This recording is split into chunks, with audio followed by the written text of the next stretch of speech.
Hi guys, Rennie here and welcome to the workshop. Today I'm going to talk about my experiences with the BMC Timemachine Road, as there have been many requests. I have talked about this bike a bit more on Instagram around a month ago when due to the unavailability of the new Tarmac SL7 and me foolishly, I would say, selling my Venge that I had previously, I got stuck without the road bike. And I had the Nationals road race coming up, so it was a tricky situation. The only solution for me was to borrow my girlfriend's BMC Timemachine Road, which you can see here. I've already shown it on the channel in January when it was new. So yeah, at least it gave me the opportunity to try a different bike, and yeah, it's also a really popular, nice aero bike, so I'm pretty sure that many of you will be interested in how it compares to the Venge and how it rides and performs in general. So as you can see it here, this is the spec that she uses. It was not the way I've used it. When I set it up for myself, the setup was exactly the same as on the Venge, so I had the Dura-Ace Ti2 on it. I had the roll wheels in it, and I also had an MV handlebar, an SES aero handlebar that I've been using previously, and I fitted it with an ICS 130mm stem from BMC. So let's start with the front end of the bike. I'm going to go into as much detail as possible to give you a good idea about the bike itself. So just like the Venge, it's a fully integrated aero road bike. I would say it's even a bit more integrated because it uses some proprietary parts like the bottle cages, and also I would say the bar and stem is a bit more specific. Let's start with the front. Yeah, obviously flat mount through axles, standard stuff regarding brakes and wheels, so no surprises there. One thing that is a bit different than most bikes is the direct flat mount on the fork. Now normally you have an adapter that bolts on the fork, and on that you have to place the caliper itself. Here it's a bit more like the rear brake, where the bolts go through the fork, like through the rear chainstay over there. This way you're not using the adapter, and yeah, also it's a little bit lighter and cleaner. One problem with it that I had is it's actually a bit trickier to set up, because you have to tighten the bolts from the front, and from there you can't really see how the caliper is oriented versus the disc. So that's a bit more tricky, but once you have it dialed, it's exactly the same. Also, at first I was lacking the correct bolt length, so I had to source those separately to match the fork.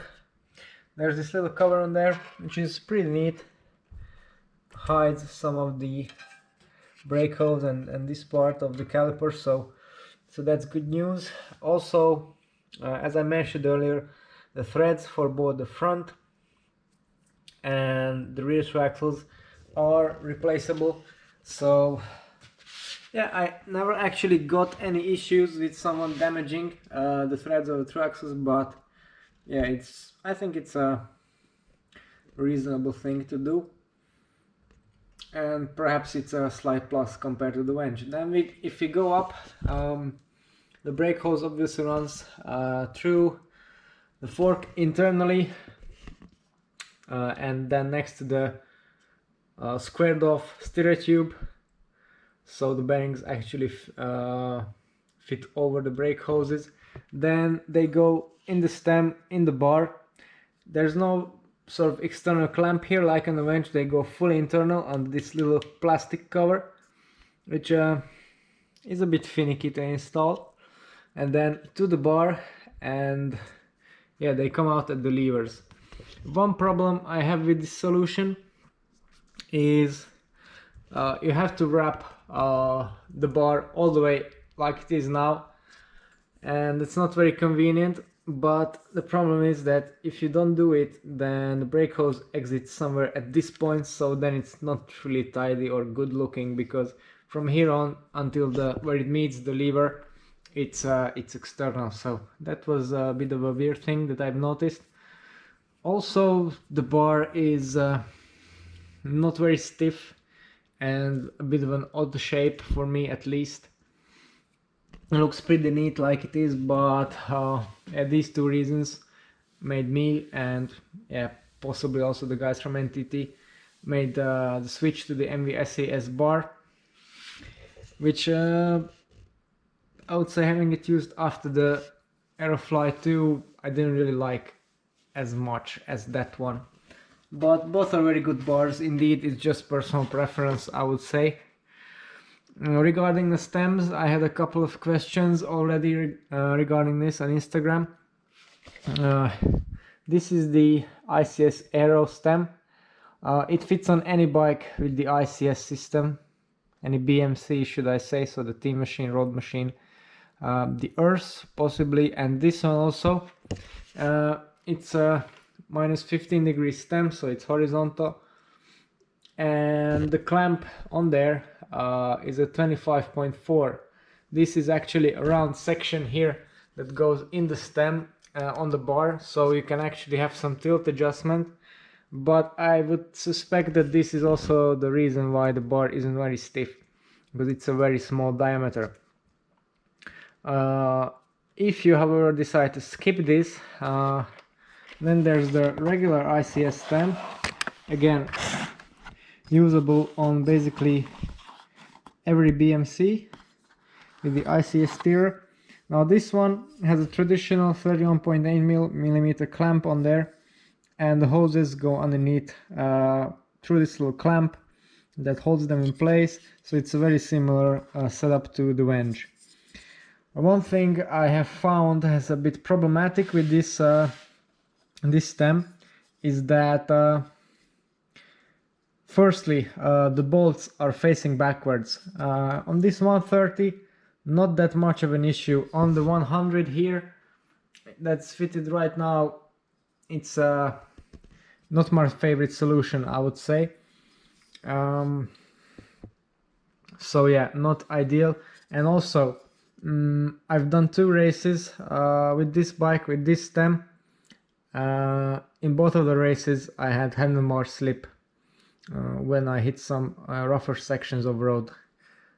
So even though it was tightened to spec, and then for the second race I tightened a bit more, it didn't help.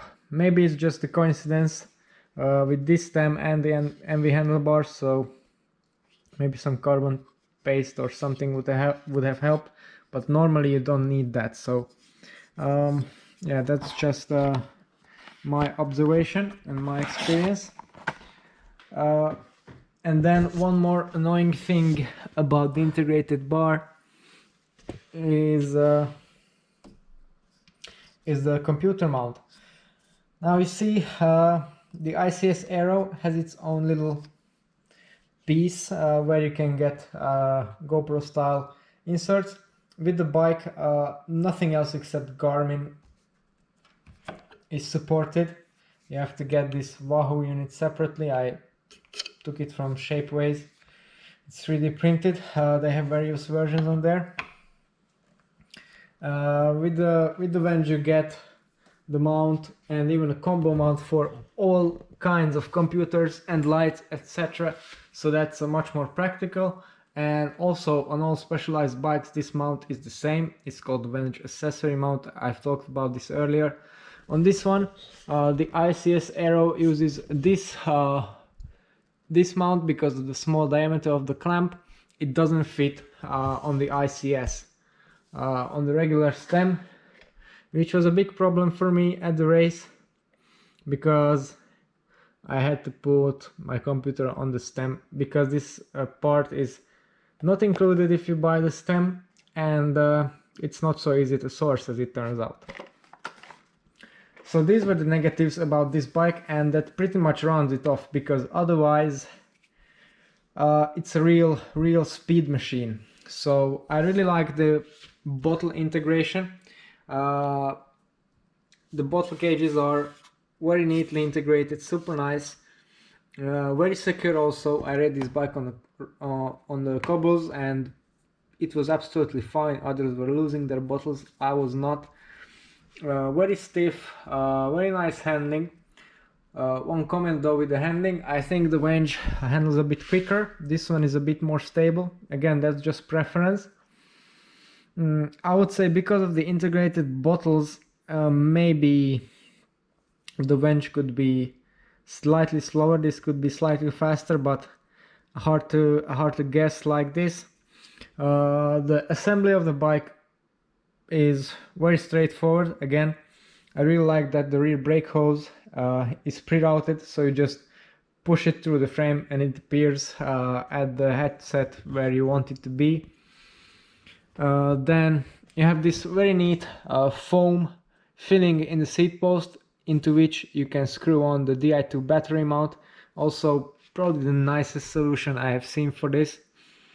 The clamp nice and secure, accessible, although if you want to change your saddle height and you loosen it, it takes a bit of force and wiggling to actually unseat the wedge. So yeah, it's very secure, but if you adjust it often, which you shouldn't, and then you need to keep an eye on that. What I don't really find very practical is the upper part of the seat post and the rail clamps. So the good thing is that it's compatible with both round and oval rails, because it clamps downwards, but the bolt that you're accessing it with is 13mm, and you have to get a real slim or curved spanner just to access it, and then you can't really use torque settings to tighten it, because it's impossible to fit a torque wrench on there. That of course applies when you have a seat that has no cutout or the cutout is not wide enough. If you use a regular power saddle, for example, unlike this mirror one, then you can just use a torque wrench and tighten it with the regular socket from top. The bottom bracket is BB86, so yeah, not really problematic at all. Currently, as I said, set up it's from red. As you can see, before it was with Shimano. Works very well in both configurations, no real limitations or problems with any of the setups. One thing I really liked, that with the frame set, even the Shimano style direct mount hanger is included, unlike with Specialized, so that's a plus. You have this nice heavy duty protective tape in here on the chainstay, so really well equipped. Also there's this very neat accessory or toolbox that you can fit here, obviously not for UCI racing but for training and other races. It improves the aerodynamics even more, and it's a nice way to carry some stuff in there, in a tube, puncture repair kit, etc. So yeah, I don't think any other road bike has a very neat solution for that, so thumbs up for this one. What else to say? I read a couple of your reviews about this bike saying that it's harsh. Well, I couldn't really feel any of that. As I said, I raced it on cobbles and on rough roads. Didn't really feel any downsides to it. Didn't have brake rub, front or rear. The bottom bracket's super stiff. As you can see, there's this massive box section in here, so really good power transfer. One thing that has to be noted is that the bike built up with the same components as the Venge. Again, it's my direct comparison because everything else was the same. was a bit heavier. The Venge sits at 7.2 as it is or was. This bike with the same spec was around 7.5, so slightly heavier, but I have a hunch that it could be more aerodynamic when properly set up with the integrated bottles. Again, that would have to be confirmed. Yeah, price wise, the module costs around 4,000 euros, but that's with the stem, handlebar, and all the accessories that I've mentioned. So value wise, if you compare it to other high-end bikes, it's not that bad, but obviously if you're shopping in this category, that's not really much of a question anyway. And yeah, this is a truly focused aero bike, but I didn't find that to be a problem, even on the climbs and in the corners, etc.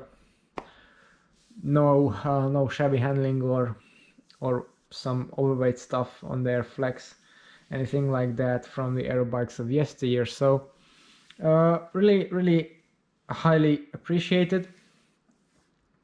I would rate this bike very well, good alternative to the Venge, for example. Again, sorry for repeating that, but it's my reference point from where I stand. So yeah, really happy with that. Nice little bike, very stealthy look, high quality finish everywhere. So yeah, thumbs up for the BMC Road Machine 01, apart from the front end and the cockpit setup, but that can be sorted pretty easily. Okay, so that's about it for today. If you want to know more about the other bikes that I work on or use myself, then don't forget to tune into our channel and subscribe. It's all for today. Thanks for watching and see you next time.